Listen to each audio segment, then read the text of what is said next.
Hey everybody, I want to try this new format for getting some thoughts out there in a more concise manner, and so this is the pilot episode of the Azrant, which is like my name with a T at the end because I'm gonna rant about something. Today, it's how I've spent a little more than a week now with Triangle Strategy's full retail version. If you want to see my initial impressions of the Prologue Demo, there's a VOD for that on the channel. But I've spent more time with the full game now, and it's like, where do I stand on the whole thing? And so, first off, I'm not going to be talking plot details, so don't worry about spoilers here. I'm just going to tell you how I overall feel playing the game now. It's honestly a lot more exciting than I thought it would be. Like, I mean, look, we all know the name Triangle Strategy does not scream, oh, the next big thing that everyone needs to play. Like, you know, around the same time, you've got Horizon Forbidden West, which tells you that there is a region that is, you know, forbidden, and you're gonna go there anyway. Doesn't that sound enticing? At least a little more than Triangle Strategy. And on another note, you got Elden Ring. People are playing that. And, I mean, yeah, it has the George R.R. Martin name attached, and also From Software attached to it. So there's that legacy there. A little more so than the people behind Octopath, because they have one game under their belt, and this is a totally different genre.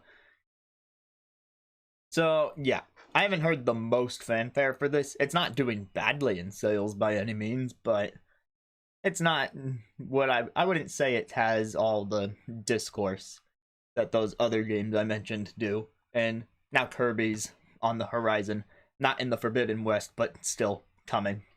And I'm sure that's going to get plenty of attention because it's a bit more of an established name, and a lot more people are going to get into that than a strategy game. But anyway, Triangle Strategy, the thing that I'm actually trying to talk about here. Without saying anything about the plot, I will say that after the Prologue Demo concluded, I was invested. Right, the plot eventually did enough to where I do want to see what's going to happen next. And it's enough so that I really want to push forward with this game despite the difficulty. So that's the thing I'm going to touch on here. I'm playing on normal difficulty. I have the option to change that. I could lower it, and I might have to give in to temptation and lower it, because now that I'm further along, the battles are certainly not holding back. And many people are going to find that to be a plus side. Which, hey, great. You know, it is one thing when you're in an early game tactics scenario and the enemy, yeah, you know that the enemy could be doing more to pinpoint your weaknesses and such. But even on normal, the enemy units in Triangle Strategy do not hold back. They will optimize their position and what attack they're using, and they will give you as hard a time as they're able. So you gotta be on your game, and I mean, it all comes down to the strategy. So I'm stuck on a chapter right now. I won't specify which, just in case people consider length a spoiler. I don't think I'm even halfway through the game yet, but I'm a good ways past the Prologue Demo at this point.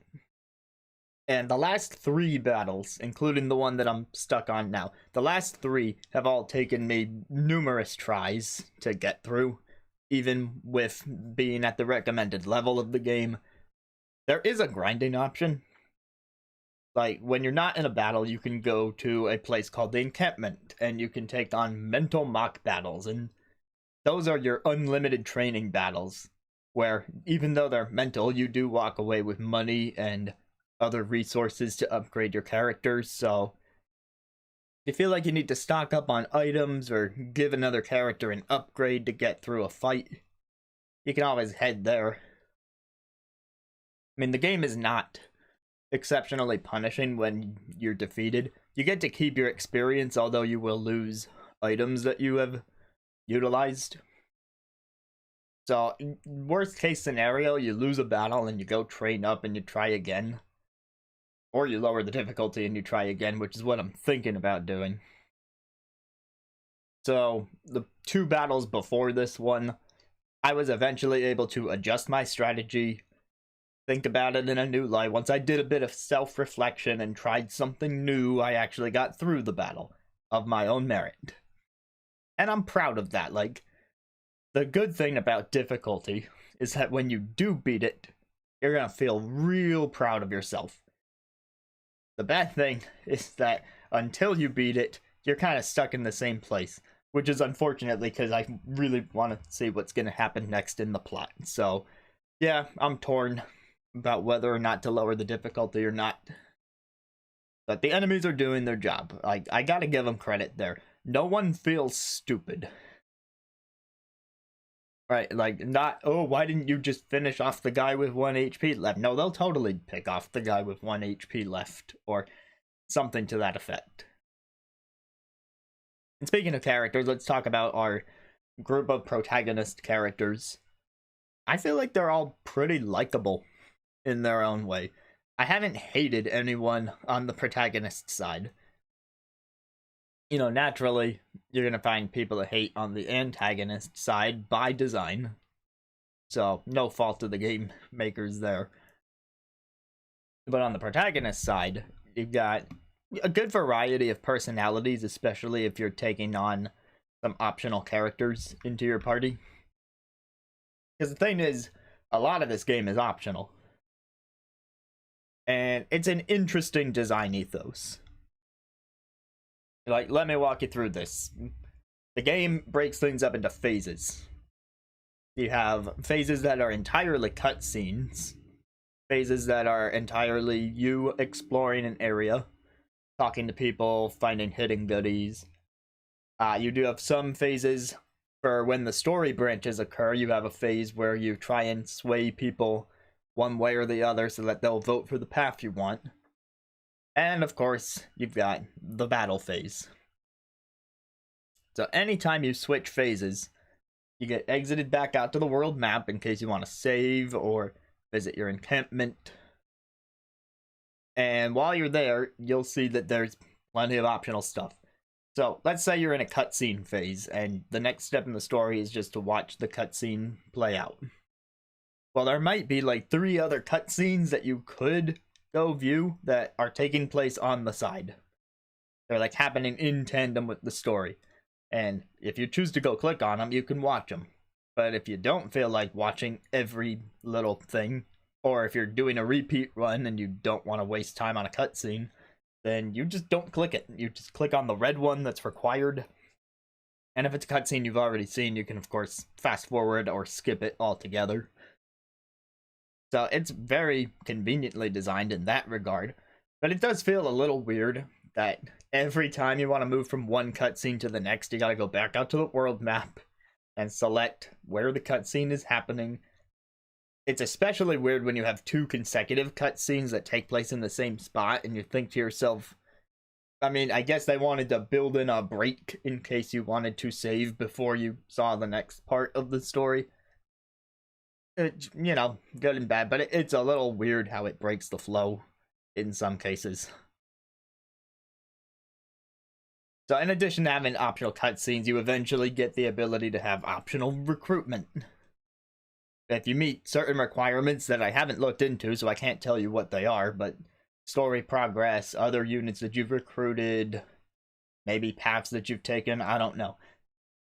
But at some point, you get an option to view another cutscene that's separate from the red required ones and the green side ones. And if you view that cutscene, you get a unit that you wouldn't otherwise have gotten. And if you want to ignore them, you could. I mean, I don't know why you would, because, you know, frankly, you could just not use them in battle if you don't plan on using them. I think you have everything to gain by at least recruiting them and having them as an option. Alright. So yeah, there's that whole ethos. I really like the voting system. I gotta say, it does feel meaningful with the way the story branches and whatnot. And for some of these decisions, I've had a few story branches already. And I've really had to think through what I think is best. And my method for doing so thus far has been listen to every single character before trying to decide one way or the other, and seeing what they say and how that influences me. But that's just a good idea in general, because the game uses an interesting system of information. If you talk to specific NPCs during an exploration phase or a voting phase, one of them might just say something that you'll remember for later. And then you can use that information to sway one of your party members in an argument to, side with you. If you did not find that NPC with that information, that option would not be available to you. And the other good thing is that whenever you have those secret options, it shows up as the third one on a list of multiple choice questions. And there's a little lock at the bottom, which will open if you have the information, but stay closed if you don't. The good thing about that is that the designers are not just handing you the golden route with that third option. Sometimes you need to pick the first or second option, even if that third option is a secret. You really gotta listen to what the other character is saying and respond accordingly. Make a good argument. So, finding the secret third option on every dialogue is not going to be the optimal route, and that's good. It forces you to pay attention. So, yeah, I thought that was an interesting system that encourages exploration in a tactics game. It's something a bit new. Just some closing thoughts here. I want to draw a bit of comparison to, of course, Octopath Traveler, which was the other game made in the HD 2D. So, Octopath Traveler. I was a lot more in my comfort zone with Octopath Traveler because, I played more RPGs than tactics games. Like, I only recently got into the tactics genre back when Fire Emblem Echoes released on 3DS. That was my first real exposure. And from there, I've grown a bit. I've played Mario Plus Rabbids and enjoyed that one. Some tough battles towards the end of that, but I eventually made my way through. Also played the DLC. And I've played every route in Fire Emblem Three Houses plus its DLC, although that is a much easier game, let me tell you. Triangle strategy is really working my brain. Anyway, so yeah, this is a little less in my comfort zone, which is why I was hesitant to pick it up at first, but then I found myself not really enthusiastic about playing anything. So I tried the Prologue Demo, and it got me enthusiastic. So, I'm very happy that this game exists right now, and I'm hoping to complete it one way or another. But Octopath Traveler was the predecessor. It did a lot of things right. I'd say it has a much more expansive soundtrack. Triangle Strategy does have good music. It will be one that I consider when I'm thinking at the end of the year, what was the best soundtrack? Like, maybe Triangle Strategy will be it, but it's too early to say. The one thing about Triangle Strategy in that regard, compared to Octopath, is that there's less songs, at least what I've heard so far.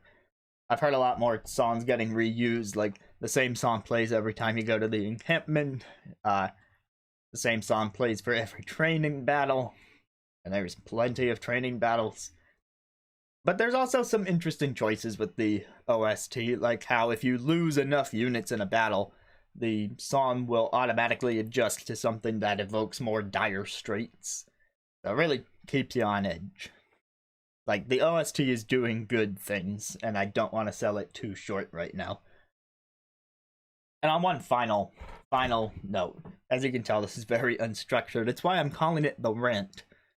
Why the heck did they just stick with the same white font on black background for the system icon? It matches Octopath, and I just find it so weird. Like, the fact that they kept the Triangle Strategy name is one thing, but then to also have it being white font on black background, you couldn't have at least taken this box art illustration and used that for your system icon, because there's shades of blue in here. It makes it stand out a little more. I can get behind the design, sort of. I mean, I'd still say there's a bit to be desired in the box art, but it's better than nothing. This is the system icon as it is now is just nothing. Nothing, I say, nothing. Whew. If I should elaborate on any points about triangle strategy, you can let me know in the comments. And that's going to be it for this pilot. And will this format return? That depends how this does. Let me know if I should keep this going, if there's things I should change. I'm here. I'm listening. And you have just listened to the Azrant. Bye.